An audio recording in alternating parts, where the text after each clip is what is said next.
On behalf of the Circular Innovation Council, I'd like to welcome you all of our participants, and particularly our stunning list of speakers that we've been able to gather for you today. We know that everyone on the call here is in their third day of the World Circular Economy Forum, so I'm sure people are sessioned and zoomed out. So we're very, very grateful for the very healthy crowd that we've been able to gather for us in this particular accelerator session of the World Circular Economy Forum, the power of public procurement, government buying, cooperation to accelerate the circular economy.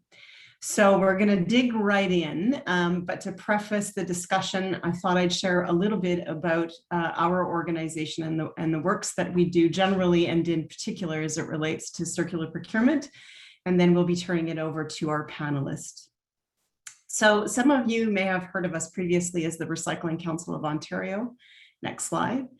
But in June of 2020, we decided to expand the organization nationally in a Canadian context from a previous position, provincial organization, and to really stretch and expand our mandate to not only focus on recycling and end-of-life management but more broadly on production and consumption issues, and to expand the mandate up and downward in the supply chain.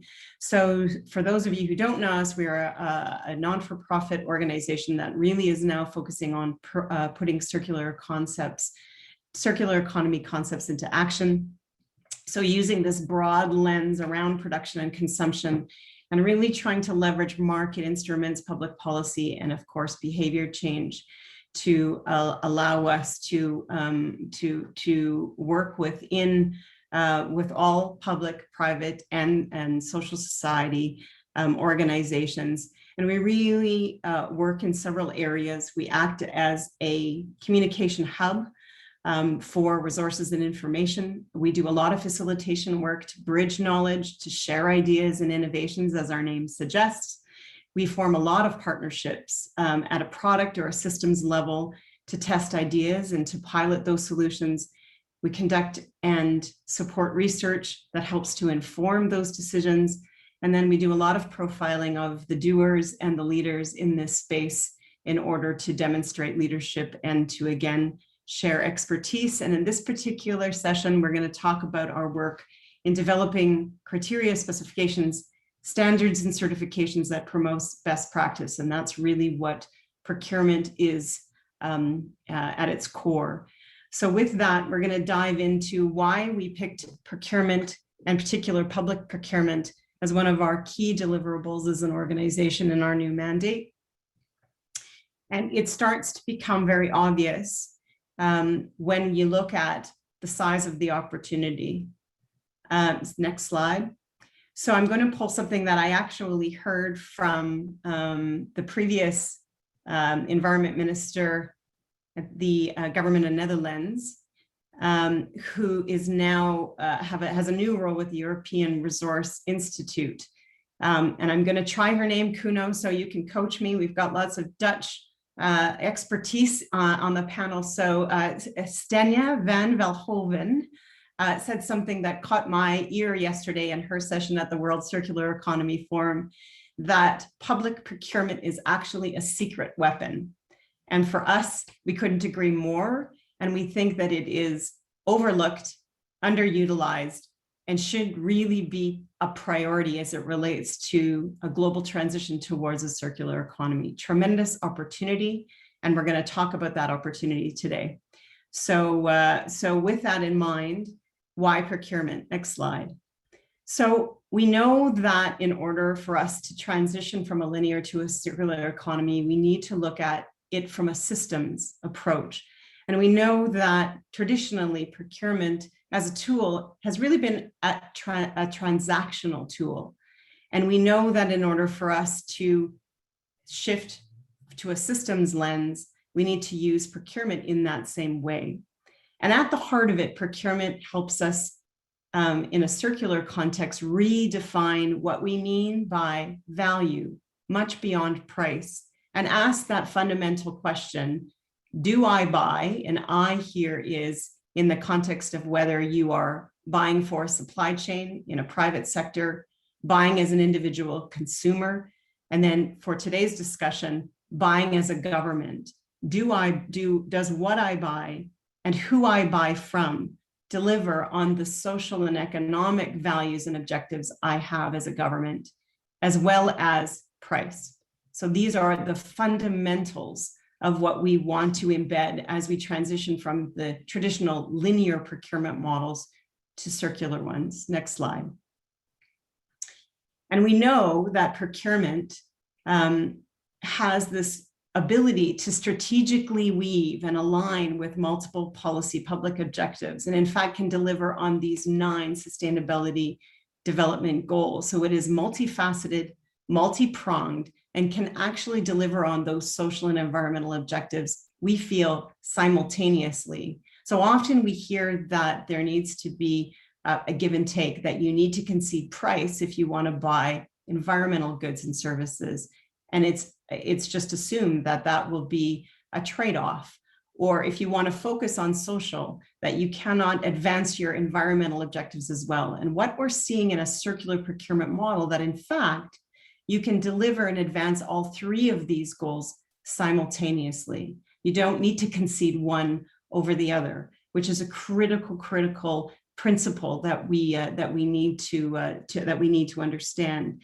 And so these multiple public objectives that used to compete can now be delivered under a new circular model: fiscal prudence, waste reduction, carbon neutrality or emission reductions, biodiversity and ecosystem improvement, social equity and equality, and of course, economic development opportunities beyond just price in terms of training, job development, and those other economic byproducts of strategic procurement. Next slide. So this is why procurement for us is something that will be paramount in terms of the work that we move forward in a Canadian context. And we're going to talk a little bit about how we're actually working with lots of international partners and organizations that are part of our panel today to collaborate and to accelerate the adoption of circular procurement practices. But what we list and what we try to showcase here, and these are the fundamentals that we want to make sure that are showcased in every aspect of how we're trying to promote circular procurement, that we can develop on these, we can deliver on these multiple benefits in a simultaneous way. So we list them here, but it's critical that that point is really front and center. Next slide. I placed this slide specifically and called this out early on as we set up the discussion today and our work beyond, because from our perspective, we know that carbon reductions and advancing carbon emission markets that are carbon neutral markets are critical to advancing broad climate change goals. And what's often overlooked is the carbon emissions that are embedded in the products and the services that we leverage and that we utilize on a daily basis. So what we're trying to do is work with governments at all levels to match their climate change, in some cases declarations, their carbon emission targets that all governments are making at all levels, to the goods and their services that they're actually buying through their procurement. So we're just at the precipice or at the starting point of that. But we know as nations that the only way for us to meet our climate change goals is to actually deal with those embedded scope 3 carbons, which at this point in time, we haven't really dug into in a meaningful way, but are absolutely necessary. And we feel procurement is the tool to get at those. Next slide. So why prioritize public procurement in particular? We know that governments are there to protect and advance the public good. Next slide. And so they have this important opportunity to shape markets in that regard. And procurement and asset management functions actually play a critical role in delivering the broader public goals, and also should be central as a strategic direction and delivery of all services. So they shouldn't be separate from all of the other functions of government, but in fact should be the priority as it relates to delivering all these other public good goals that government has. Next slide. And when we talk about the size of the opportunity, we see that in most OECD countries in particular, upwards of 20% of the total GDP can actually be derived from public procurement, public purchasing power.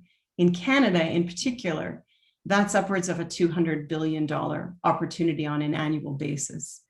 And interestingly enough, more than 80% of that total GDP value rests with cities and municipalities. So some might think that public procurement opportunity is really a big government or at a national level, but in fact, it impacts at every level of government, in particular when you're driving local economies. There's big knock-on effects that can be driven at a city, at a municipal level. And what's interesting is that it can be scalable, right-sized, and it can occur in the absence of regulation. So policymakers can use it more nimbly than typically what it takes to come out with new regulations. And it has direct and indirect influences, of course, directly on the spending of goods and services at a government level, but it certainly can be embedded in things like stimulus packages, which we are seeing many governments focus on and increase in a post-COVID reality. We can see that it can have levers in how other organizations that government at all levels actually fund. So there can be requirements to drive circular procurement outcomes through funding mechanisms. There is a direct link to training and employment opportunities to increase innovations, technology, and of course, knowledge. And then there is this relationship that only governments have, a unique relationship with their residents, their businesses, and other communities that the private sector doesn't have. So there is good reason for us to focus on public procurers. And interestingly, going back to the point about municipalities, often they are at the forefront of actually feeling or managing the effects of waste and climate change. And so there's a direct interest there for them to link in their procurement powers to try to abate some of those impacts that they have to manage. And certainly their ability to demonstrate leadership is what's incumbent upon them when they're using taxpayers' dollars to decide what companies they want to buy from and what goods and services they decide to procure and to utilize. And this idea of scalability allows governments, irrespective of location and size and type, to leverage the procurement power. So for us, a priority around our procurement work will be certainly public in nature. Next slide. So why host this session? Pardon me. We're very grateful to the organizers of the World Circular Economy Forum, CITRA and Environment and Climate Change Canada, to identify public procurement as a key delivery mechanism, a direct delivery mechanism to accelerate circularity around the world. So we were blessed with this opportunity. And what we find is sort of coalescing at the same time as this realization that procurement is a key direct tool, that there's new cooperations amongst governments at an international level, at a national level, and at a regional level, where governments are coming together, not necessarily to pool their monies, but to pool their know-how and to draft those standards and requirements in criteria that they can then share and pool their procurement power to be able to drive what we now procure from, which is effectively a global market. Very difficult for a small country like Canada, as powerful and as interesting and as advanced as we are, to drive markets in some of these global international marketplaces, these companies that deliver goods and services on a global basis. But if Canada works with other jurisdictions, and we're going to hear a lot about that from Nick today, that pooling of procurement power will be more effective as it works with vendors and suppliers to drive their business models and their product models towards circularity. So this cooperation is what we want to focus on today. We always want to have informal webinars. We don't have a shy crowd generally, and we hope that that is the case today. We really want you to get a lot out of this hour and a half, so please don't be shy with your questions. As you think of them, put them into the chat box, and I will be filtering through them. We're going to go speaker by speaker today. We'll do an introduction. We'll ask them to move through their PowerPoints, and then we'll pause a little bit and give you an opportunity to ask them directly, individually, a question. And then we'll save some time at the end to do a nice conversation, which I will then expect all the speakers to ask one another questions, because I know that they're all keen and interested and experts in this area. So without further ado, our first speaker today, Mr. Nick Xenos. He is the Executive Director of the Center of Greening Government.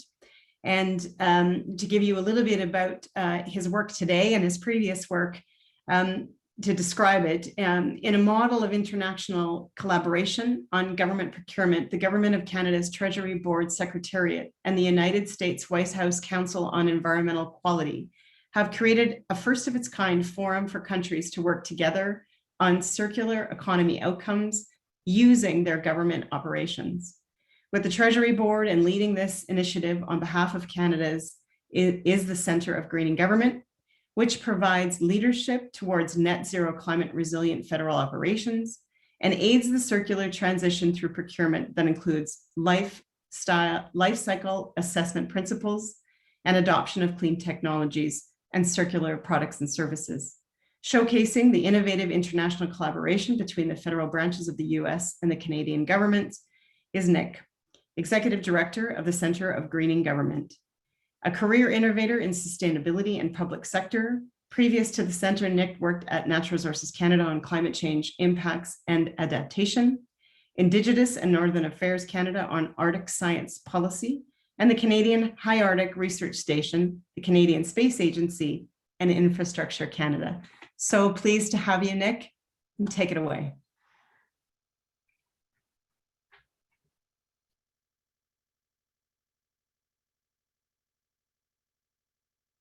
Sorry, Nick, we need to ask you to unmute. Yeah. The first. Sorry, there you go. I said brilliant things, and of course, 2 years in, we're still talking when we're muted. So anyway, very happy to be here. Merci, Joanne. Très content d'être ici avec vous puis de parler de l'économie circulaire et nos activités internationales. I think, Joanne, you set the scene really well, and so I'm happy to now give an example of, here's one particular government, the Canadian government, what we've done, I guess, internally first to kind of do our homework a little bit and get organized, and then how we want to work internationally to lever that and do extra, I guess, do an extra push on circular economy and green procurement. So let's go to the next slide. We'll go to the next slide. I think we've heard lots over the last couple of days of the circular economy, so we're well versed. So essentially, you know, as a government or any entity, really, like when you're trying to green your organization and go to zero carbon, climate resilient, and green operations, generally, you kind of got to go at it a bit systematically. And then, of course, you realize, okay, well, circular economy is really kind of the endpoint in a lot of cases on getting to these environmental objectives. And so what we did in the Government of Canada is we said, okay, so we want to green our own operations. And the Government of Canada has set up this Center for Greening Government in a department that's basically a Chief Administrative Officer type of department, Treasury Board Secretariat of the Government of Canada. And so we're the department that sets real property policy, procurement policy, et cetera, right? So we're at the right location at the center of government. And what we've done is develop something called the Greening Government Strategy. It's been with us since 2017, but updated over the years.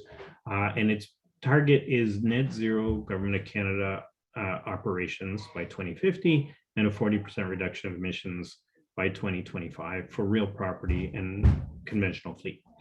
And overall green operations. We then split it into 4 kind of areas of work: real property, buildings, fleet, procurement, and adoption of clean technologies, and then climate resilience, adapting to a changing climate.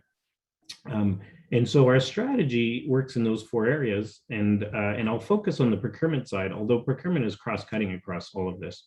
And then we publish our results, of course, on the internet, and we're well on our way in terms of our buildings and fleet. So next slide. So the first thing we said, and I'm using carbon GHG emissions, but you can do this, you can look at this kind of same baselining of waste of, in different climate resilience, whatever. First step is to say, okay, what's our environmental footprint, right? What is the footprint we care about? And so we did an assessment, and this kind of marries a little bit to your chart, Joanne. On the left is kind of energy used to heat and electrify buildings, and energy used, fuel used in aircraft and ships. And this is the emissions on the left, scope 1 and 2, we call it, direct emissions and electricity. And then on the right, we did an order of magnitude sort of heat map of our emissions from our procurement. And what we found is, wow, they're huge. And this is typical of any organization. Your procurement emissions, the emissions to make the stuff you buy are larger usually than the emissions to heat your buildings and to fuel your fleet. And so what we saw is we looked at the different categories of things we buy, and most of them are things like construction, energy, or the fuel we put in things on the left, vehicles, ships, aircraft, equipment, and all kinds of other things. And so we looked at those indirect emissions, and we identified what categories of things we buy are the biggest areas of emissions. And the government, this is important because the government of Canada, of course, owns 50,000 pieces of infrastructure or buildings, 30,000 fleet. We buy $18 billion a year. So we're relatively large. And the government of Canada, of course, has commitments in working with partners across the country to move to take action on climate change. And of course, we need to show leadership and do it ourselves as well. So next slide. So what we did, and this is similar to other organizations, and this is where the partnership will come, and I'll come to it. But internally, we did our homework first and said, okay, what are the things we buy? And so then we identified where we spend the most money, what are the biggest contracts versus small contracts, and we quickly realized we should focus on 5 or 6 categories of things we buy. And then we should look at the environmental attributes we care about. So GHG emissions, climate resiliency, waste, water, biodiversity, circular economy covers all of those. And as we've heard over the last couple of days, like you can't achieve any of the top ones there unless you do circular economy, right? And so it obviously, this all links in together quite nicely. So now we know where to focus. We know which contracts to focus on, which categories of goods we need to focus on. So now we'll go to the next slide. And what we did is in the greening government strategy, we said what we'll do is develop criteria that address each category specific things we need to do. And the overarching goal, we put the language directly in the strategy to say we want to strengthen our procurement and transition to a net zero circular economy using our procurement. So very clearly, we have that objective. We want to go to net zero and circular economy in our procurement. And so then we got to go category by category and figure out what criteria do we need to develop?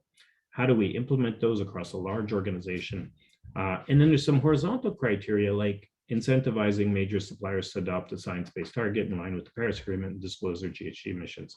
So that would be one of the things we're looking at for large contracts is how do we, if we know our partners are getting to zero carbon, then we're moving in the same direction with our partners, right? We want to also eliminate unnecessary use of single-use plastics and promote the buying of more sustainable products, more sustainable plastics, et cetera. And I always say, we did waste audits in several of our buildings, right? And if you compost the organic stuff like you're supposed to and recycle what you're supposed to, whatever is left in the waste stream is really a procurement problem, right? Like why are we buying something that we're going to end up in the waste stream? And so really, how many procurement professionals look into waste audits or have seen the waste audits of the organization? Probably zero, right? So because procurement people look at the front end, waste people look at the back end, they never talk to each other, right? Because usually it's the real property buildings people. So this is and then there's the material management kind of people in between the clients who use the stuff. And you kind of have to get a lot of different communities of people talking to each other to figure out what should you, how should you buy, what should you buy, when do you really need it, and then how do you make that circular. We'll go to the next slide. We have also, I should mention, these are procurement commitments, but there's also commitments on buying zero carbon buildings. All new buildings need to be zero carbon, retrofitting buildings, so low carbon standard, buying zero carbon or electric or hybrid fleet, and all those kinds of things in 100% clean electricity. So we have different criteria, different specific procurement requirements in different areas.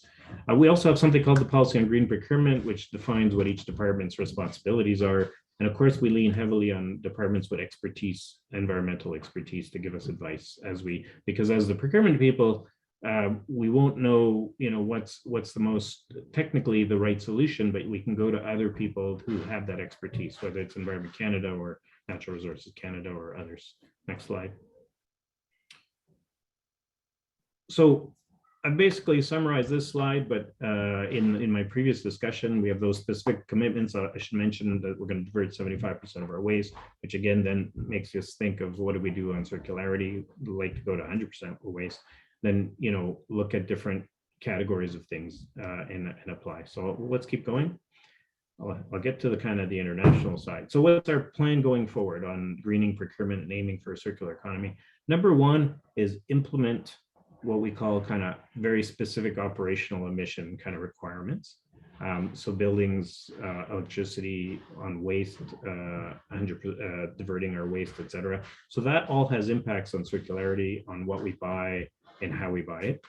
Number two is develop new mandatory requirements for government, across government, that's in specific high impact areas. And these join up, if you look at kind of the different categories of things you can apply circularity to, it's probably similar. They map really well on carbon emissions. They map really well on reducing waste, et cetera, right? So we know, for example, on things like steel, it's a high carbon material.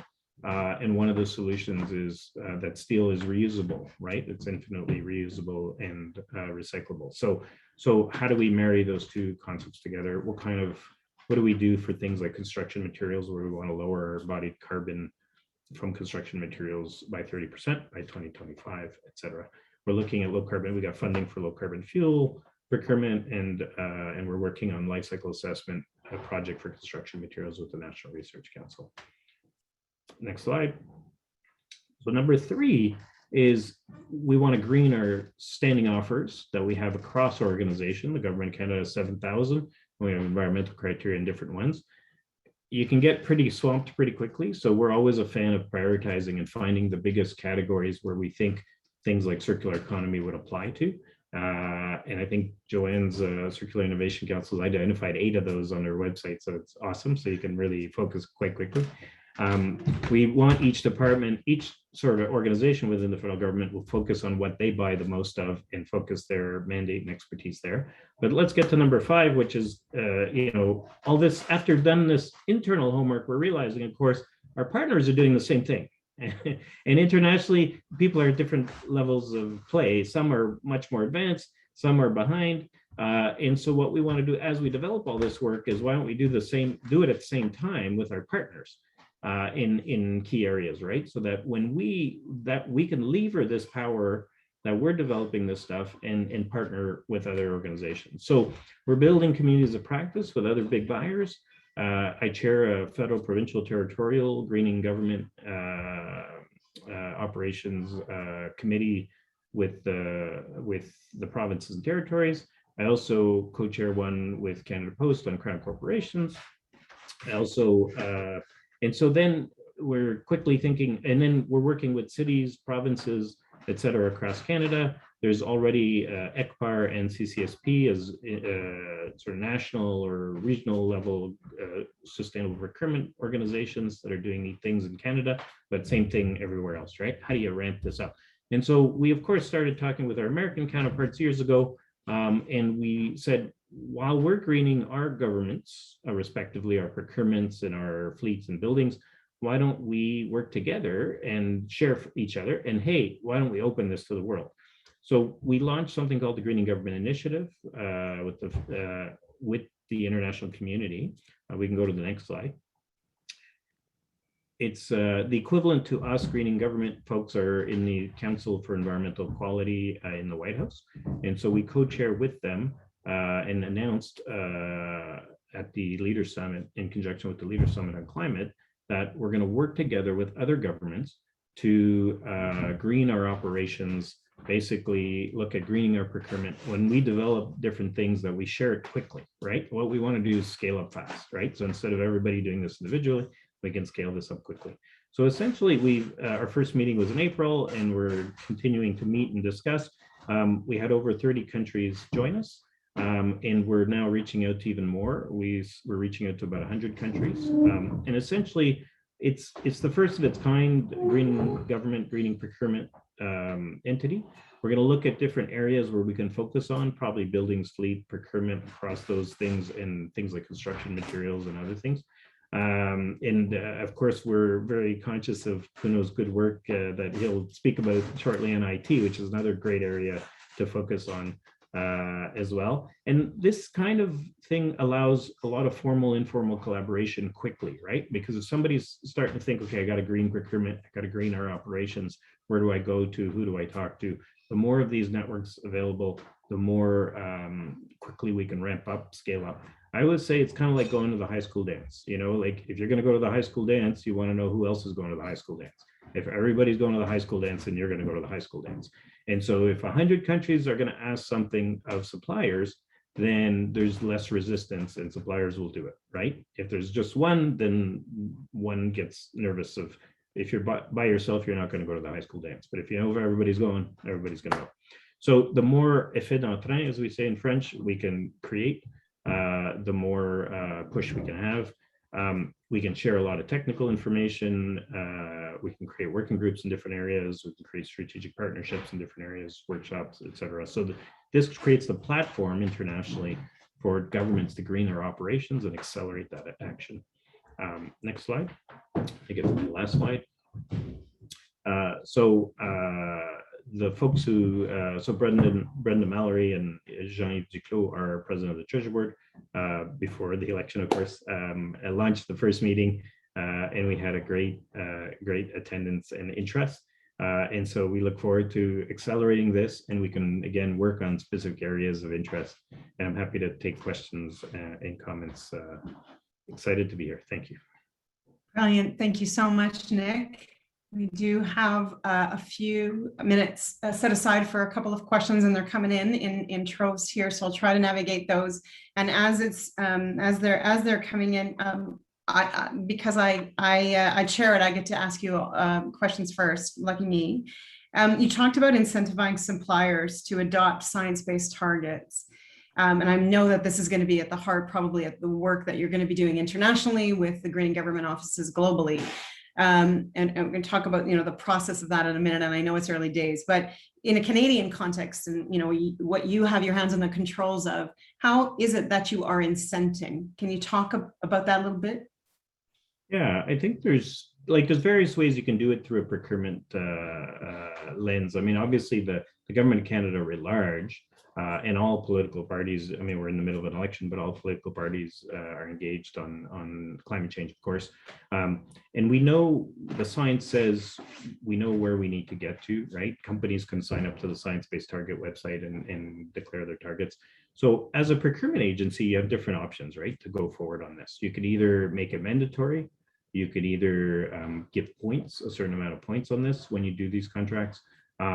Or you can, some combination of that, right? And the US and the UK have also signaled that they want to do the same thing. So here you go, you've got 3 countries that are all saying, we want to look at this, we want, when we do contracts. And of course, what I always say with procurement is you always want to start at the biggest contracts, right? Start at the biggest impact kind of areas and then move down. We're not talking about the little stuff because there's too many contracts to handle.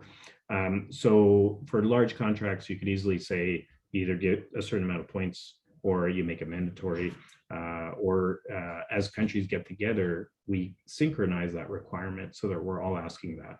And in most large companies, you have websites like CDP, et cetera, that have that are international that have standards that have set this. So it's quite easy for a company to say, I'm disclosing my carbon emissions over the next year. I'm going to disclose them, and I'm going to have a target in line with the science. It's relatively easy, and a CEO can decide that pretty quickly as an organization, right? Just for my own clarity, is that at a product level disclosure yet, or is that at a company level, or both? So you could do both. Like, we're looking at it as at a company level. We're looking at our different options at a company level.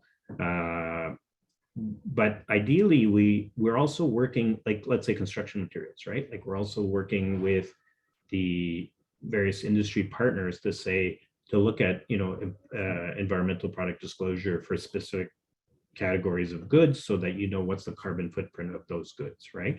So the cement industry in Canada has said that partnering with the government of Canada to say we want a zero carbon roadmap to get to zero carbon. So then you could say, okay, well, there's already an EPD process and standards, et cetera. So you could apply the EPD on a product level. But in certain cases, like large service contracts, it's going to be harder to do what's the carbon footprint of a large service. So you might do it on a company basis. So sort of translating your know-how and the way that Canada is approaching this to the leadership or co-leadership with the US that and this more global greening government collaboration that you're setting up. Do you and I'm going to put you on the spot here. Are you forecasting how you want to sort of collaborate, whether it focuses on an environmental outcome like carbon reductions, or whether it be sort of big bang areas, big product like construction and infrastructure? Do you anticipate how you want to set the agenda for the collaboration? So we would mirror, like, when you look at our kind of areas of action and you look at whatever environmental category you want to consider. So let's say carbon emissions. All the organizations are going to pretty quickly realize it's the same things, right? It's the heating and electricity of buildings, it's fleet, it's the embodied carbon in construction, or big kind of categories of things we buy, like IT, fuels, et cetera, right? So that's what I would put on the table. And I think that's the, if you read Mission Possible stuff, if you read IPCC, IEA, it's all like, we all know what the 5-6 categories of things that have the biggest carbon footprint are. So that's where we would say, and that's where our greening government strategy is focused. And so that's where we would say, let's focus in these areas. Let's start with these. And like you said before, let's look at the areas where public procurement is a big share of the market, right? And so cement is one of those, right? The public procurement through infrastructure, et cetera, works is one of the largest areas. And often, we think circular economy and we get focused on some of the stuff we buy that's pretty small because we find it easy, right? But I would say, let's focus on the big stuff. Let's always focus on the big stuff. The big carbon emitters, the big waste emitters, the big, et cetera, right? Because that's going to make the biggest difference. So buildings, fleet, electricity, all the fuels, those kinds of things are big areas, plastic waste, et cetera. So that dovetails very nicely to a question I think that I can pick up quickly here, and I think you've answered it, but Nicole is asking, perhaps one of the panelists can speak to, and maybe I'll stick it to you first, Nick, because you're first up, can speak to the opportunities to promote circularity through the US infrastructure bill. So I know that's not your bill. I know it's not your purview, but I'm assuming that there could be a connection here using this co-lead with the Greening Government Initiative to address that.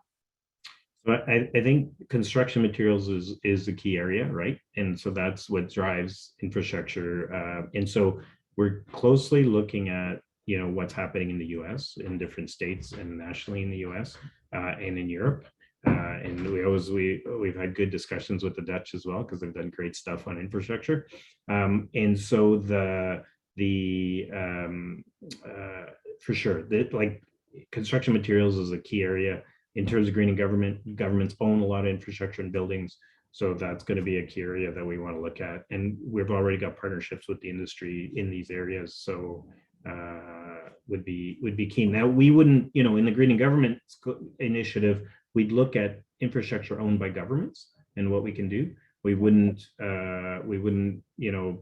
like as national governments is what we would start with. But of course, whatever we develop, happy to share information, et cetera, with municipal governments and with provincial governments, et cetera. And I suppose through stimulus packages and what you're going to fund, there could be conditions that link what you're developing to directly influence what you own and operate. I mean, you could, right? There could be a link through stimulus packaging. I mean, that would be up to future, each government would decide what kind of conditionality to put. But the beauty of when a government's own infrastructure is they can just put that on themselves. They can de-risk it, right? They can say, when we build the next 10 buildings, we're going to make it zero carbon. And then when a government then has discussions with other levels of government, they're more informed. We've de-risked it. We've shown leadership. We could do it ourselves, right? So I think that's that's where procurement's an important part. That's different than the transfer to other levels of government or other partners. But procurement's an important part because we have to do it ourselves. And we have to show that we could do it ourselves, right? Before you ask others to do it. You bet. Thank you for that. I'm going to land all that. Even though we've got other questions, some of them are around behavior change. And I know that all the panelists are going to have something to say about that in terms of changing the way, not just your processes internally, but the behavior of some of the key individuals and functions like legal and procurement and finance to bring them along with you. But we're going to park that question because I do want to talk about that later and move on to our guests all the way from the government of Netherlands. Hello, Cuno, how are you? Well, all the way from the Netherlands. I'm just sitting at home, but but it's in the Netherlands, so that's okay. Well, the picture is actually in Italy. I couldn't change it into ICT. This is something about ICT issues, which I will talk about. Luckily, it's a global session, so hopefully everybody will recognize where you maybe want to be sitting. So I want to move it now to Nick talked about bringing together the international collaborative partners and countries to look at sort of greening governments as a broad subject.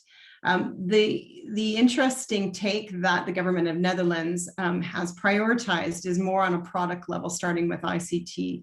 So although they're working collaboratively, and Cuno is going to go right into it with this PowerPoint presentation with other national state governments, they've actually chosen to do so on a product level, which is slightly different, but will certainly be supportive of what Nick and his US counterpart are driving at a broader level, and really can be an interesting demonstrative approach of what can be done. And they're going to dig into very quickly requirements that drive circular outcomes.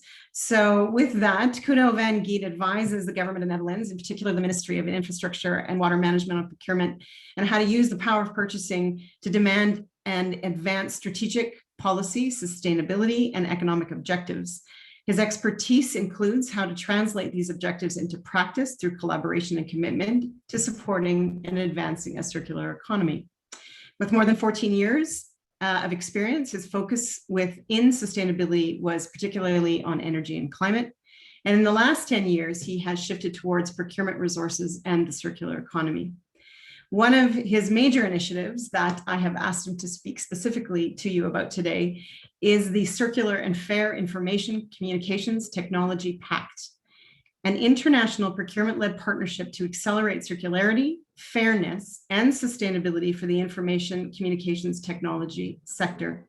This initiative, accelerated by the government of the Netherlands and Cuno in particular, now includes a collaboration of 6 other European countries, and a little bit of foreshadowing, may be including Canada in our future. It lays the foundation for united international procurement that brings together public and private procurers and governments in a collective movement. And with that, I give you Cuno. Thank you very much, Joanne. I'm not quite sure if it's now in presentation mode or not, because I don't see it in presentation mode. Yes, I believe that we are. We're in good shape. Okay, good. Well, I included the flag of Canada already in there, so you're now obliged to actually take part to make sure that you actually enter the Circular and Fair ICT Pact. Indeed, I'm used to talk about circular procurement in general, which we've been working on for many years, and I'm working at Rijkswaterstaat, which is the infrastructure organization for the Netherlands. It's usually not translated into English. We call it Rijkswaterstaat. It's always interesting to pronounce that in English. So the Circular and Fair ICT Pact actually arose from the fact that in circular procurement, we did quite a lot of pilots and it went quite well for a lot of sectors and categories. However, in ICT, we never came that far because we're just too small. So we started collaboration, and I'll tell you a little bit about what we did here. Yes. It's a bit weird. Is this okay? Because I don't see this happening right now. Okay. It's a bit weird on my screen currently. There you see the importance of ICT. So I'll take you through what we have done and why we did this. And the first part is because ICT is a quite fundamental part of our modern lives, which I also already noticed in one of the questions. How do we tackle this in terms of hybrid working? I now have one laptop on my right, which is my private laptop. I have a laptop for my work, which I cannot use because it doesn't work good with Zoom. And I have a phone and I have a tablet, and this is actually necessary. I also have another big screen. So this is something which is happening in our daily life. We really need it to work. However, it also has a bit of a downside here because it comes with a social and environmental cost, which we're all aware of. And internationally, we focus a lot of discussion on electronic waste, or depending on what kind of group you are on the social criteria or the critical material. I think about 17 of these elements in all the IT we use, and they are quite precious and they're quite limited. But we just keep on throwing them away on piles. And nevertheless, it's also one of the major areas where we have a lot of carbon impact in the industry. And one of these industries, this is growing. This is not just static and we're trying to reduce, this is just growing enormously. I think we are in a number of phones more than we have people on Earth right now. And we keep on changing these phones every 18 months. It's the kind of the lifetime, which is astonishing in my opinion. So what we want to do with this pact is to collaborate. And the ambition is to implement a strategy to drive the market through circular and fair ICT and do this more collectively. It doesn't mean that we go and do one procurement. No, it's collaboration to see how we can get a lot of traction there.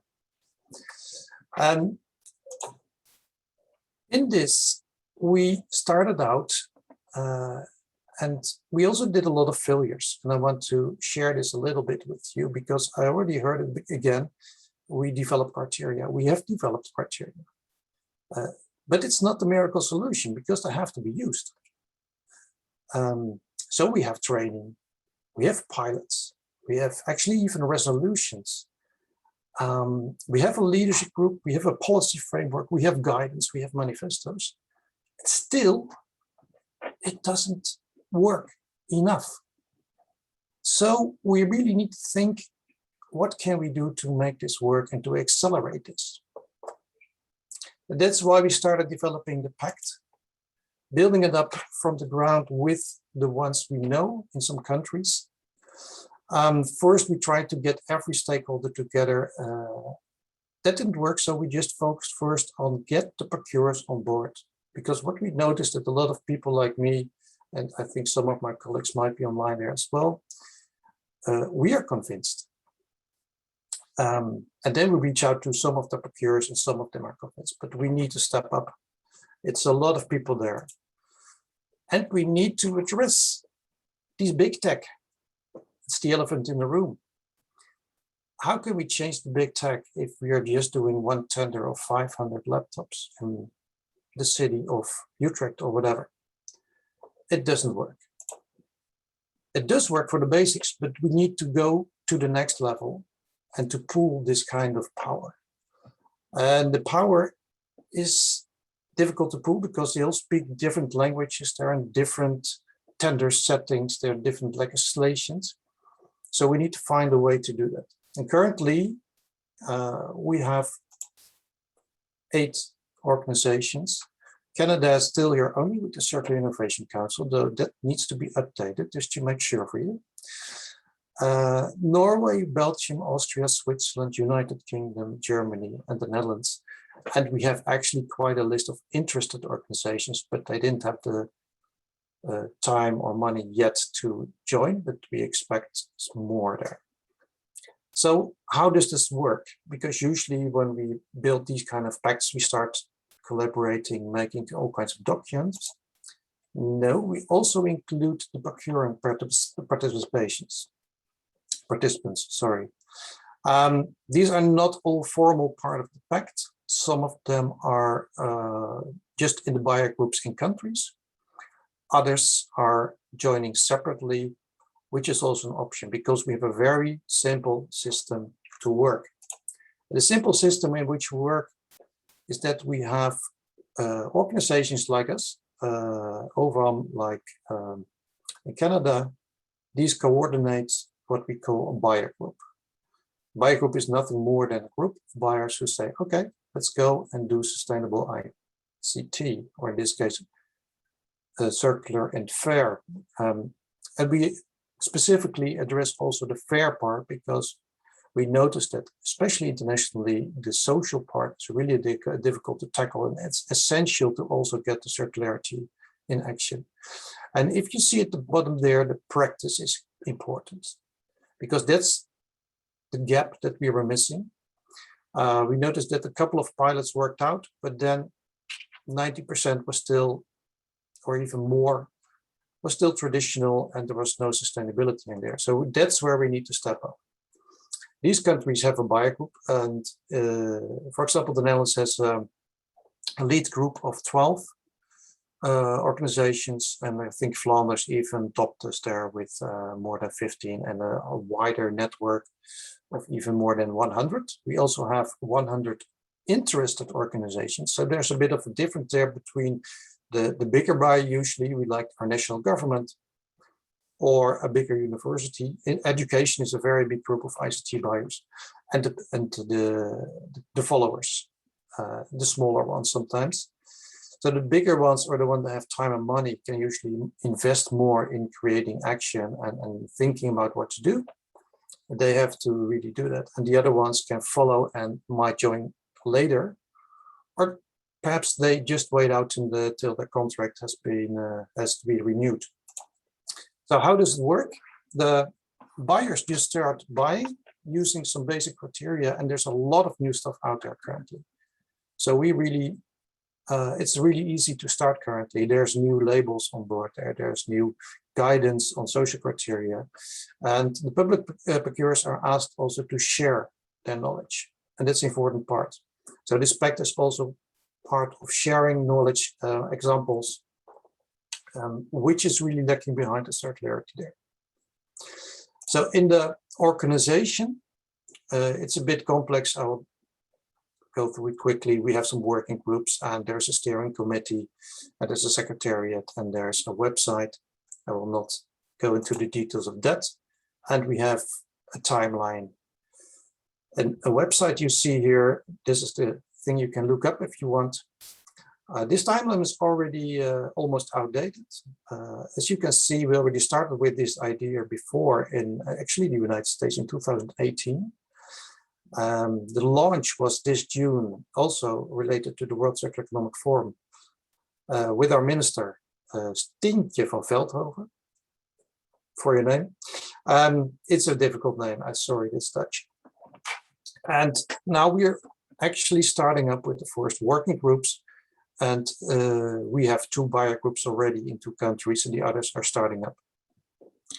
So I just give you a short peer review of what we've started out in one of the first working groups, which is on the guidance. This is how it will look like. At least this is the dummy we developed. It's very rudimentary. It's just showing you what we are doing here is looking at how we can guide procurers in the first steps. What we did in this phase is also look at the hotspots. What we found is that actually the tender was only part of the equation. And the other bigger part is actually in the internal organization, which I'll show you here. If you want to prolong the lifetime of your laptop, it's usually not able to do that directly in the tender. The client internally has to decide upon that. Also, if you look at this phone, why do you have a private phone and a business phone, or even 3 phones? Some people do. There's a lot of internal regulations and issues why you can or cannot do that. And also there are options in the client that can actually block the ambitions you have. For example, we had new screens and laptops in one of the organizations, and then they decided to include another screen because now there's some new trend that everyone needs 2 big screens. So we have a saving of 20% on the laptop and additional 100% on new screens. Interesting for the use, but not very sustainable. And finally, we also found what Nick was already saying as well, the people on the waste side are making sure that the laptop might end up for remanufacturing and refurbishment. These are different people, usually. So using again, these are the 3 hotspots. Using again, often in your own country, is not dealt with in the contract. You can actually try to include some aspects of it. So this is the guidance we are developing. How can you start up? And we will work on this 10-pager, we call it, to develop some basic guidance and criteria. This just to give you an idea of one of the working groups. And on the content, and there's a lot of discussion always, because there's a lot of work done by JRC, for example, in the EU, on all the criteria, and there's a basic document behind it of more than 200 pages, I think. What we want is that people start with no-brainers. Don't use any bromides anymore because it's really toxic. It's been out already for many years, but still people, there are options not to do that. Then the buyer groups are actually asked to do a lot of stuff which is already out there, but has not been properly tested, like for the testing of the TCO new labels or the repeat new labels or other options which you can find in these criteria. We'll try to make that simple. And if you can see in the 10-pager, there will be additional pages where you have the details of the criteria, which you can find there. It will be updated almost every year. And if you look at the higher ambitions, that's actually where we want to go to. That's not something you put in criteria, that's a dialogue. And that's where we have other working groups finding a way, how can you organize this dialogue with the industry? Today, someone pointed me out actually that I shouldn't do this with procurers, but with the CIOs. So yeah, maybe that's the road to go. So we will start investigating that, and we are starting that actually right now. So if anyone else would like to join, welcome. You can find the way to join at the website. So thank you very much. Excellent. Many, many, many thanks, Cuno. Again, the questions are coming in.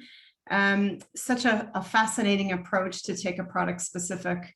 And I think, our experience as a signature organization, as a coordinating organization, is that it helps you, procurement is so broad and it's so big and it's tough to tackle as a subject matter.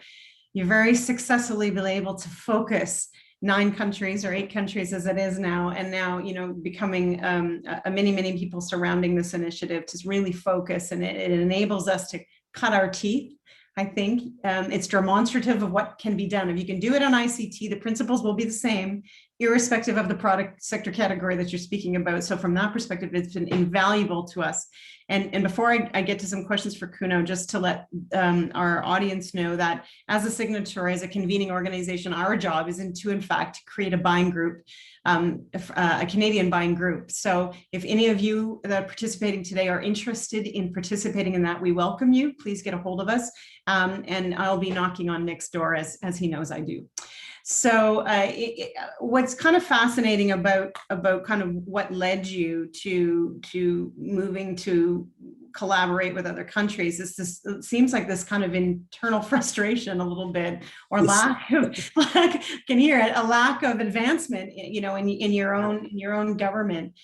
Can you touch upon why you think that might be? I mean, maybe there's no scientific, and we're all people, everybody's got behaviors, everybody's got proclivities. Why such resistance? It's not resistance, it's frustration. We had a lot of ambitious people that wanted to start out, and every time they turned out there was very little available in the market to start working with. And then we had, for example, City of Haarlem, they really wanted to be ambitious. But these big tech, you know, if you talk to the marketeer in the Netherlands, they tell you a different story as if you were in the UK or in Canada. And if you really want to go to the next level, it's really difficult to get that work. And then we visited actually in Sweden, Atea, which was one of the examples where they actually pulled already some of the procurers. And we said, we need that kind of model. So we used that model, and a little bit different. And we said, yeah, we need to go further. We are too small. Even the biggest buyers are too small to make a change. We started a pilot with, what is it, Fairphone? And they just couldn't deliver us the numbers we want. It didn't work with our software. So everyone got frustrated, like, okay, this requires a different approach. Okay, interesting. And the model that you've delivered to me almost seems pyramid in a way, that you've got the steering committee, you've got the countries that have signed on, the signatories, but then these buyer groups allow you to build this base. Even, you know, the subnationals within those jurisdictions that are participating, you know, through these buying groups allow for even, you know, a quick expansion of this buying power that you're hoping to pool. Yeah. So it's an interesting model, and certainly can be transplanted, I would say, anywhere. And allows these sort of smaller jurisdictions to come in, these subnational small communities, small buyers, to be able to join in. And, you know, what they're going to get is very practical. First of all, they're going to get practical information, but they're also that they can then integrate, but also know that those same requirements that are being developed are going to be utilized on a more global basis, which of course, you know, drives the end goal here. Have you had some reaction by industry? And what has that reaction been like?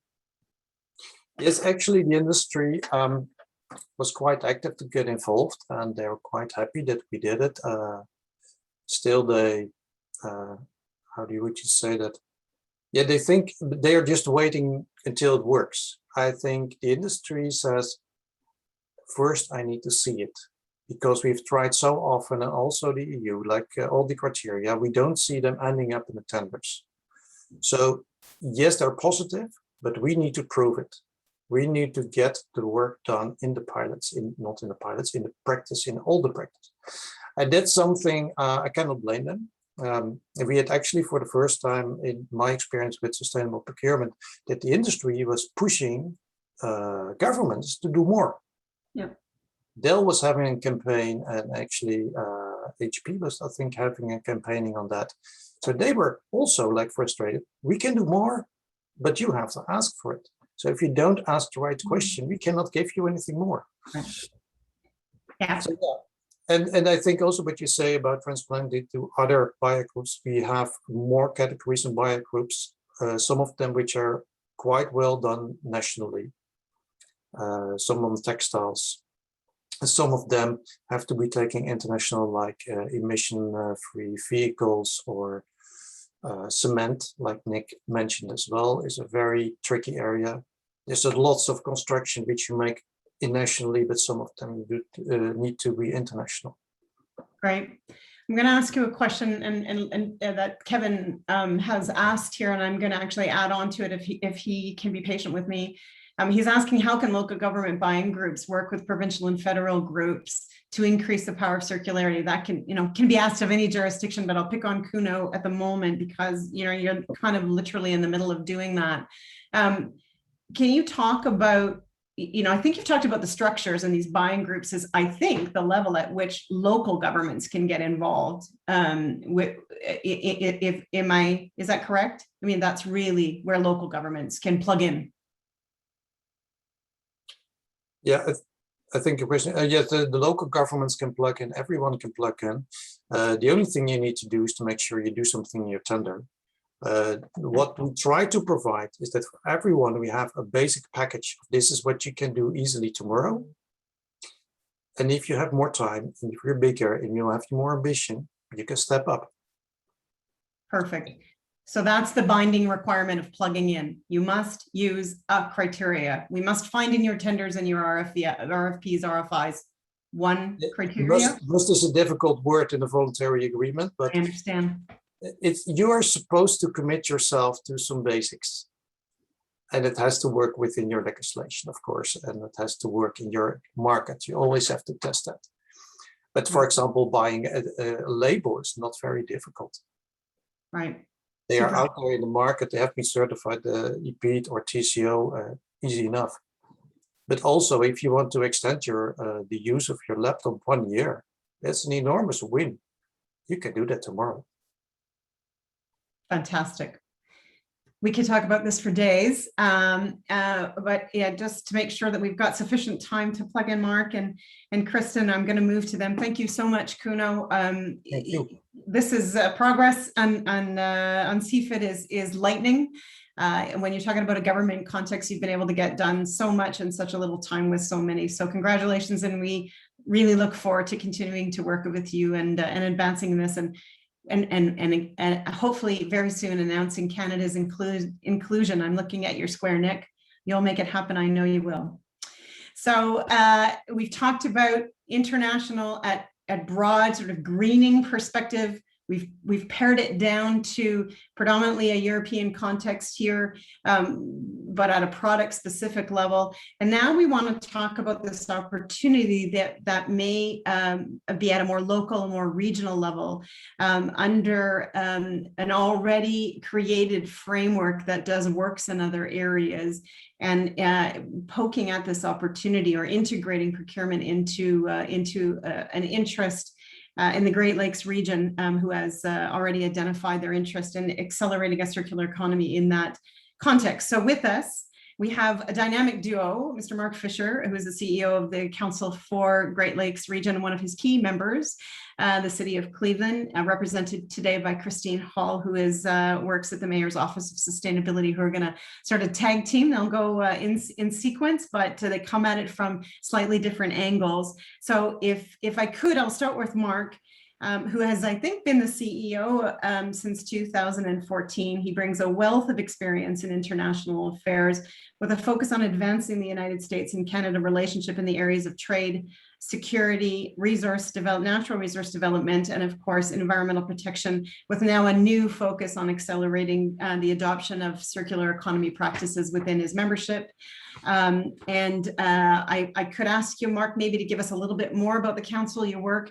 And then, I know this subject is quite new to the council, but I also know your interest in it. So we really want to hear about how you think this may be appropriate and really a leverage point at a regional base level. Thank you for coming. Yeah, thanks, Joanne, and thanks for the kind introduction. I've already learned a lot just from the two panelists, and particularly from Nick, who I've worked with in his previous job at Enercan on climate change and adaptation. So the Council of the Great Lakes region, we were formally launched in 2013. We are a binational organization, which makes us a bit unique. And we really serve as a forum to bring all levels of government together with industry in the different sectors and supply chains in this dynamic region, alongside academia, so universities and colleges, and the broader nonprofit sector, whether it's environmental groups and industry associations, really to do two things. One is to really think about how do we work across borders and sectors to improve this region's long-term competitiveness, and how do we really strengthen and build a more favorable business climate in this region. In the US, it's often referred to as the Rust Belt. And so we have some work to do in terms of really understanding and building this region's economic future. But how do we also work together across borders and sectors to protect the Great Lakes, 21% of the world's surface fresh water, and protect the environment for future generations? And so we really do that through three main activities. We serve as a connector and a convener. And so we host a Great Lakes Economic Forum every year, which brings together our regional leaders from all those different stakeholder groups to talk about the most pressing socioeconomic environmental issues. And obviously through the pandemic, we've been hosting more virtual discussions to keep the conversation going.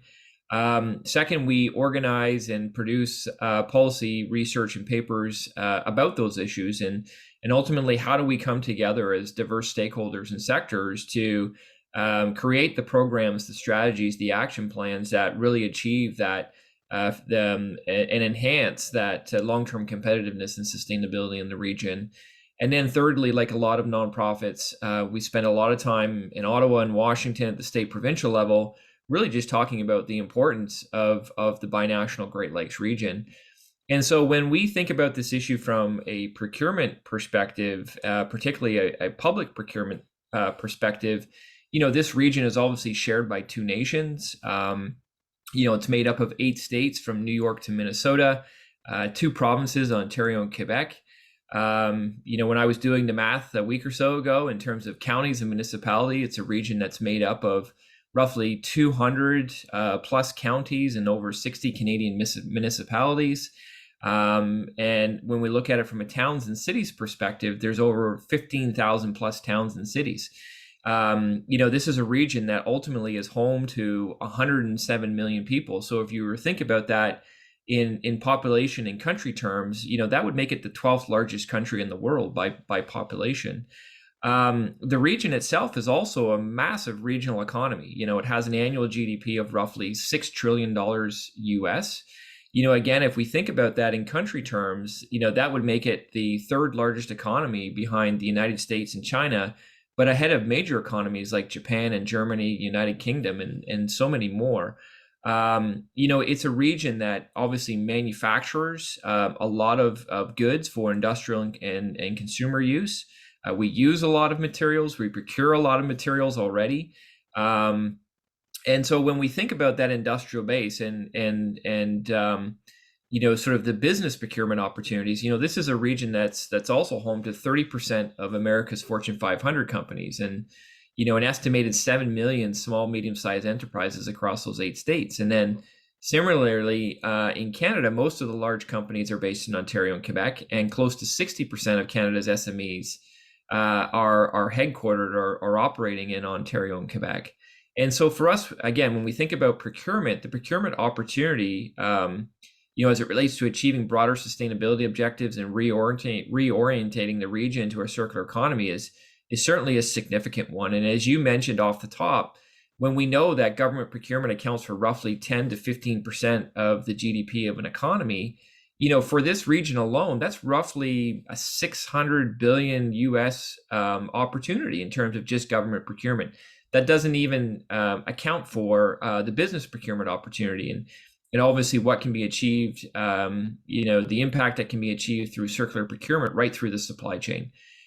So we are trying to learn as much as we can about government procurement, business procurement, and the nexus with sustainability and circularity. You also mentioned that with our growing focus on the circular economy in the region, we are starting to look at this really through the lens of plastics. We know that plastic waste pollution is certainly an oceans problem, but we've also found that it's a Great Lakes problem. We, through our research, have found that an estimated $400 million a year of valuable plastics is lost to landfills. We know that through our research that upwards of 20 million pounds of plastics could be entering the Great Lakes every year through a variety of sources and pathways. And so when we think about how we procure materials, how we use materials, particularly like plastics, we know that we've got some problems that we need to fix. And so we launched the Circular Great Lakes Initiative with that focus on plastics to try and forge that future without plastic waste and pollution.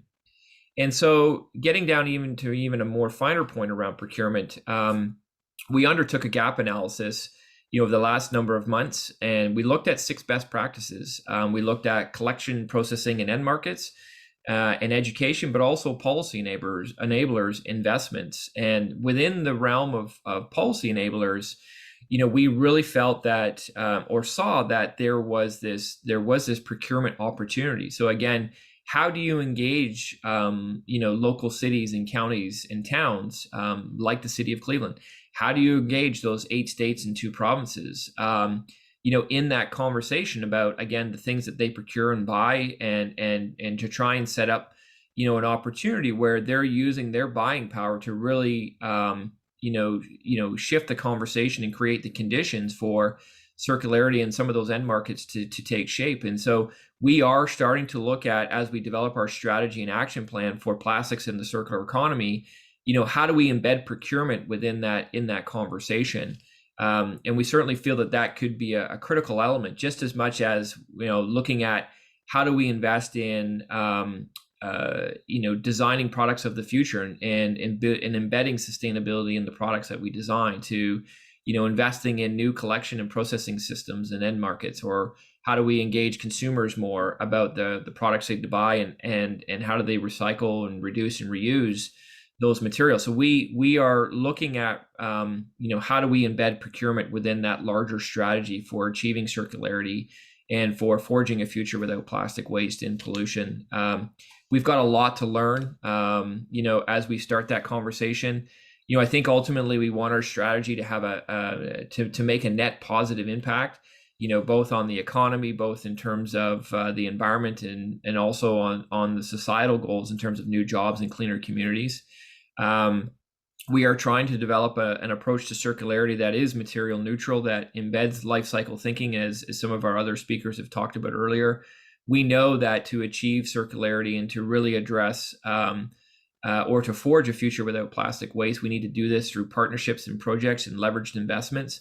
And so I'm pleased to hear and to learn about what Nick is doing in the greening government, because I think there is so much that we can take from that experience and that conversation, federally in Canada, but also with the White House and the Office of the Council of Environmental Quality, to say, okay, well, what does this mean for regions like the Great Lakes, and how do we start that conversation, and how do we create some of those parallel initiatives that I think, if we can get them up and running, will only reinforce, that work that is happening not only at the national level between the 2 countries, but also internationally. So we're still very much at the early stages of thinking about the circular economy and procurement, but we definitely see it as being a big opportunity going forward. Thanks, Mark. I'm always so amazed at how much of those stats you can just pull from the confines of your brain, and they never cease to impress me and amaze me. To think about $600 billion US, larger than really what we're spending, what Nick gets to spend at Greening Government in a Canadian, tells you the size of the prize, I would say. And what's kind of, what excites me most about the procurement opportunity is that, having states or even local governments create bylaws or regulations, if it's tackling plastic as a priority, it can really disjoint and disrupt markets and that trade flow between our countries as it relates to plastics in particular, and of course goods and services, is so critical. It is the heartbeat of certainly the area. We can't rely, or we shouldn't rely on regulations that could come in as a patchwork that could really disrupt that trade. So looking at procurement to incent the type of business they want, that includes better end of life management and better designs to tackle plastics, I think can be the priority, and should be the priority, given the $600 billion figure that you've tossed out there, rolled right off your tongue. But I'm going to turn to Kristin now, because she's the one that's going to be the doer, as we know, and the one that's going to have to upsell this to the city of Cleveland and all of her friends that are part of the Great Lakes as well. So to give some background on her before she launches into her presentation, she is the Director of Sustainability with the City of Cleveland, and passionately works to move Cleveland and the Northeast Ohio region towards a more sustainable future. She oversees sustainability projects, programs, policy development, and grant administration for the city's municipal operations, and the Sustainable Cleveland Initiative, with a goal to transform Cleveland into a green city on a blue lake. I love that. And the blue lake, of course, being Erie, but has obviously direct connection, being the 5 great, with Superior, Ontario, Michigan, and Huron to form the Great Lakes. So a critical, and sounds like first adopter in the council. Take it away, Kristin. We're pleased to have you here. Thanks, Joanne, and just thanks for inviting me and just being with this great panel of speakers. I've personally learned a lot already that I'm taking notes feverishly as they've been going on. I guess before I dive in, I want to just give a quick asterisk. The City of Cleveland is not leading in public procurement by any means. I am not here to demonstrate, a shining example of public procurement, but more so to talk about our journey and particularly around how we are engaging our community in some of this work. So I want to give just a quick, make sure my slides are working. There we go. Some quick background on our Sustainable Cleveland initiative. It was launched in 2009, and really at the time, it was at the heart of the recession, the housing crisis, and our mayor at the time, Mayor Jackson, our current mayor, said, we want to build a more sustainable economy, but we cannot do that by ourselves.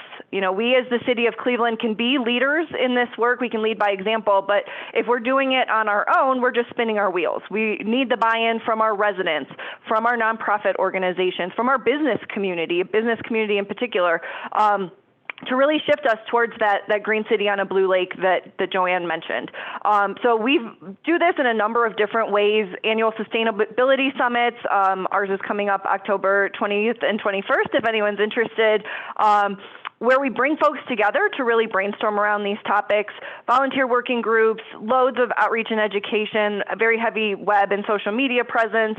But really, I think at the heart of this is this collaborative approach. We often, the city in particular, our office has served as a convener for many of these sustainability initiatives, and I think has really made us successful in getting buy-in not only within our city departments, but also throughout the community. And I share this because this really has trickled into our climate action planning process. Our first climate action plan was launched in 2013. More recently, we updated it in 2018. And what was unique about that was it really had a very intentional focus on equity. We used an equity lens throughout the whole process, developing our whole climate action plan, all 107 actions.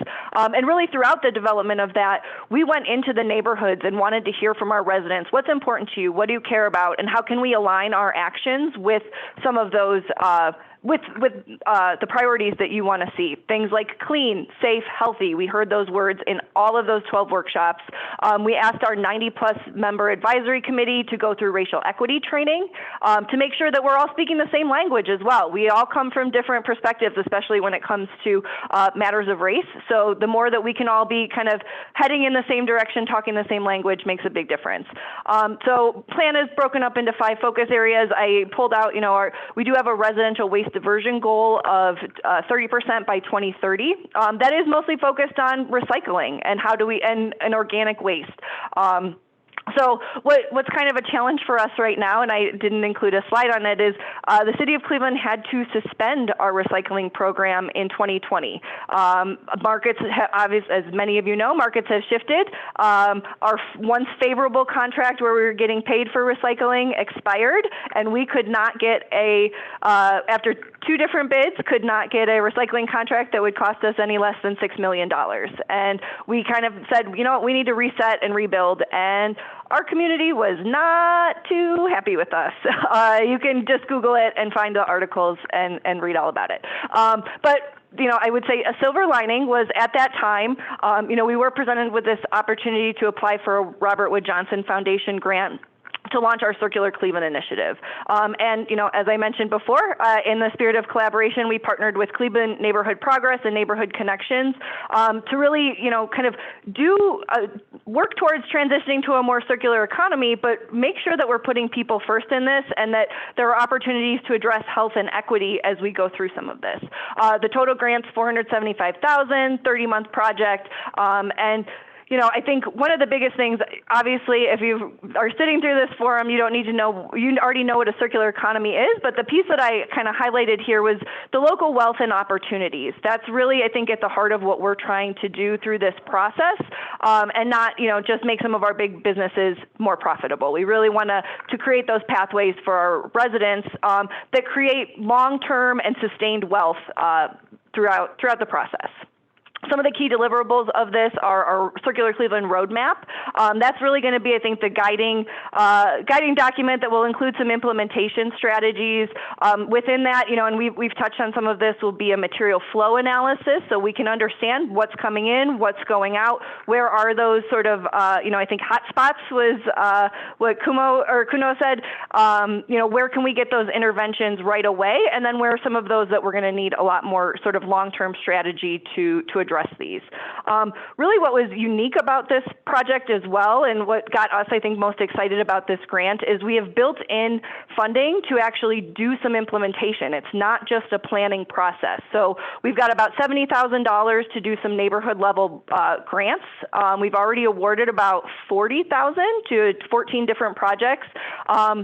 And also hire some climate or Circular Cleveland ambassadors who are going to really help us engage at the resident level and make sure that our community is staying connected to this work throughout the process as well. And as part of that, we're giving them a small stipend and not just taking their time and saying thanks a lot. We'll see you later at the end of it. And finally, we are including some funding for small business incentives through our economic development department. So once that roadmap is finalized and we have a clear picture of maybe where those key incentive areas are, we're going to release some of that funding, again, with some of the criteria of, you do need to hit these circular principles before we give you those dollars. And I hate to say it, recycling just ain't going to cut it. I mentioned, stakeholder engagement. We just had in the middle of August, our most recent one. We've engaged over 100 stakeholders between one in-person and one virtual event. And we're going to have multiple workshops throughout this process, and really trying to get kind of this steering committee that's ultimately going to shift to an ongoing working group to make sure that this has legs, that this moves forward, and that we are implementing the actions that we see. I mentioned the grants. I'm going to just move through this stuff really quickly because I do want to get to some of the procurement side. We're very familiar with the City of Cleveland's role in this, and I think as you've heard from our other presenters, we do have a big part to play as we try to make this shift and really want to lead by example. As I mentioned at the start, we have a ways to go. I've been with the city for 11 years, and for probably the last 6 or 7, I've had a sustainable purchasing policy drafted in my back pocket that I just have not had the opportunity to move forward. You can see, obviously we've talked about, overall regional GDPs and country GDPs. The city's annual budget is kind of dinky compared to that, but for us, it still represents a pretty big buying power here, especially in the Cleveland region.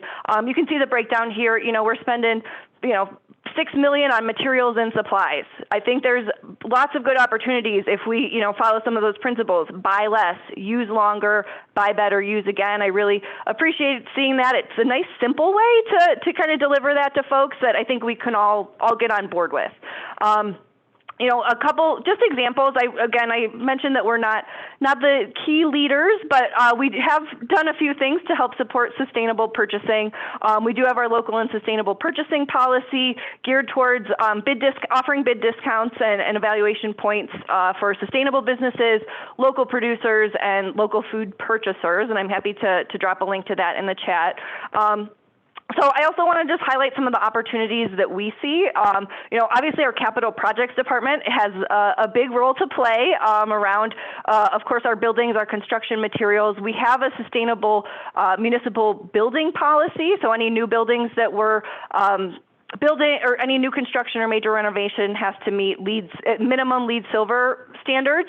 But I think as we look at it from the circular economy perspective, there's a lot of other pieces that maybe don't get captured in that LEED criteria, things like life cycle cost analysis, that we could do a better job of doing, and working with our capital projects office to make sure that they don't feel that whenever a new project comes that they're not answering the Office of Sustainability's calls because we're pushing them too hard to make some of these changes.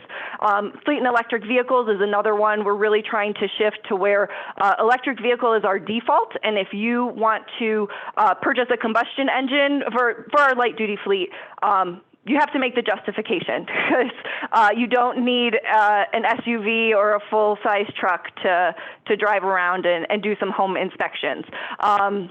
Organic waste in trees is another big one.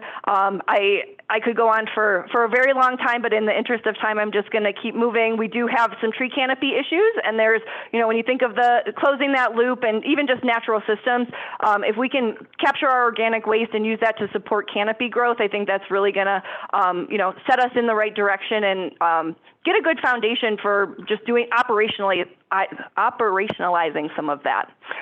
We've talked about plastics. Legislation's another big one. We have had a plastic bag ban here in the city and at the county level. Had to be suspended because of COVID, and there were some health concerns. But as we, I think, start to get out of the pandemic, we're going to look to how we can not only bring that back, but really ramp it up and address other single-use plastics as well.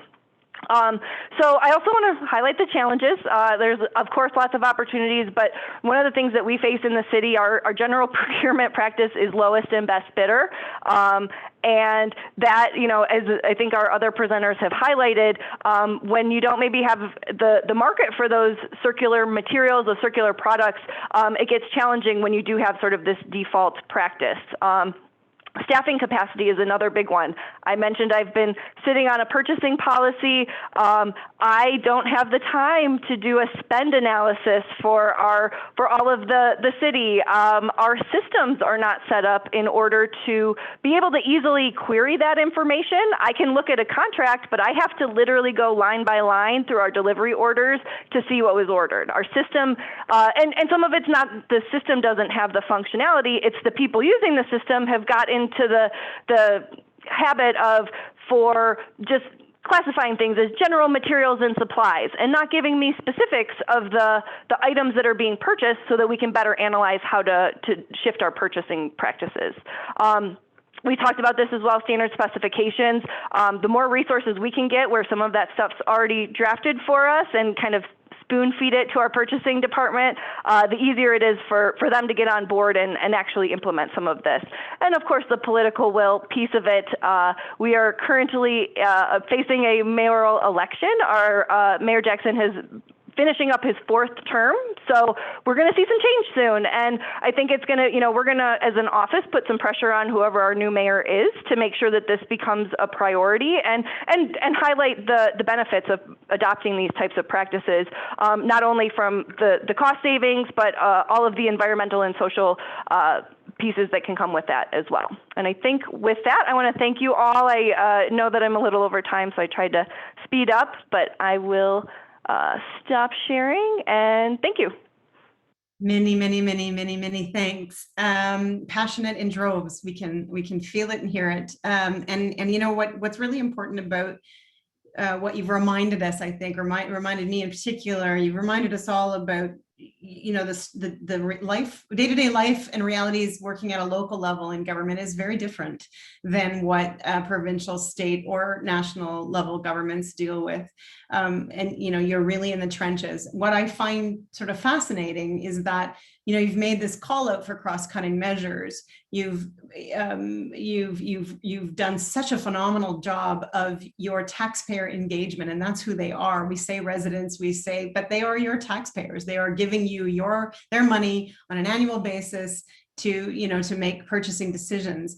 And procurement is certainly one of those cross-cutting measures, but maybe hasn't got pulled in internally and thought about in that way. And there sounds like there's a ripe opportunity here to marry the social objectives that are called out so clearly by your taxpayer and using your procurement to advance those. So, and the other thing that I was sort of a takeaway from your talk was, you don't have capacity to be doing analysis, either, environmental analysis, costing analysis, or drafting criteria. And perhaps maybe that's where plugging into a council that Mark's council, who maybe you take on circular procurement and drafting this with your colleagues at the council may replace some of that lacked capacity, or you may, use the council for that capacity. And then in turn, we'll just then look up to Nick and Cuno, who are, a few months ahead of everybody and pull from them. So what we really see is the sharing of capacity, sharing of resources and criteria, which in fact, the market leaders and suppliers and vendors are asking us to do. They don't want to see different criteria. They want to see the same criteria so that they can then make their business R&D decisions in order to respond to a collaborative market that drives these outcomes. So to me, it all sort of fits. The puzzles are starting to fit in. So I appreciate. Can you talk a little bit about this juxtaposition, I guess, of the social objectives that you're hearing from your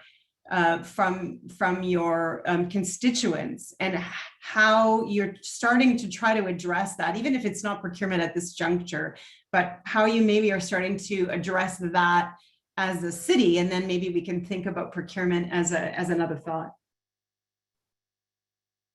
Sure. I mean, I think one of the things that I'm seeing as we've been engaging in the Circular Cleveland initiative and start really, I think, drilling down into what that term circular economy means to different folks. So for me, as a director of sustainability, I have, kind of my focus around our municipal procurement. But me as a resident, I have kind of a different mentality. And a lot of our residents, we have a poverty problem here in Cleveland. Some folks are doing that stuff just out of necessity and aren't calling it circular economy.